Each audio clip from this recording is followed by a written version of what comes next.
Fixing of rubber and stopping mga kasangga.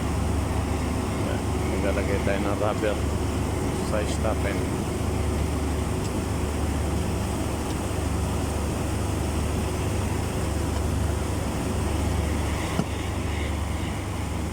Fixing of rubber and stopping yan mga kasangga.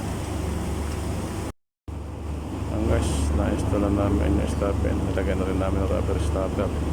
Yan, tapos na, inihigpit na yung bolt. Kita natin yung bolt para mahigpit yung stopping, hindi siya malalaglag.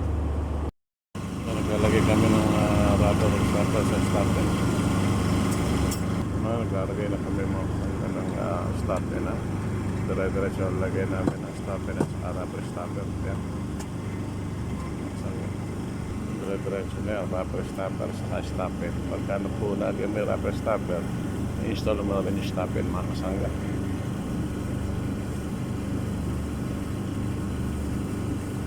Kaya nakalagay namin doon sa gitna yung rubber stopper.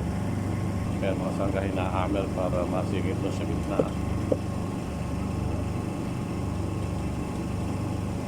Kaya tinatingnakat ng frame yung stopper. Ilalagay naman sa gitna mga sangga. Kaya na. Mga sangga, dire-diretso lang ang paglalagay natin ng rubber stopper sa kanang stopper.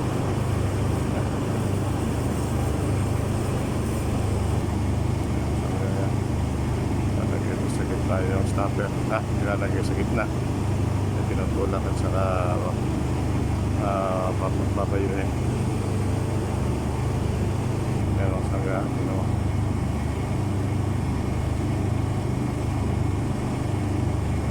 pinapayo sa gitna.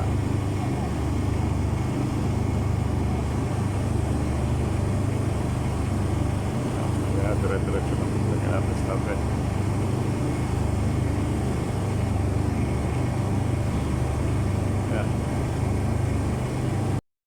Panel 141 ito panel 141 ito nilalagyan natin ng stopping at saka rubber stopper. Panel 141. Ongoing yung desanding natin sa 141 mga kasangga. Ongoing yung desanding natin sa 141 ongoing ang desanding natin sa 141. Nagdi-desanding tayo sa 141. Mamaya matatapos na yung mga kasangga. Desanding ng 141 mga kasangga, desanding ito ng 141. Dire-diretso lang ang desanding natin sa 141. Yun yung pump natin sa 141 desanding ng 141, dire-diretso lang. Diretso lang lagyan sa baan ng stopping sa rubber stopper sa panel 141. Yan, malapit na matapos yan. 27 meters yung haba ng stopping natin mga kasangga. Panel 141 yan, panel 141. Yun nilalagyan natin ang stopping.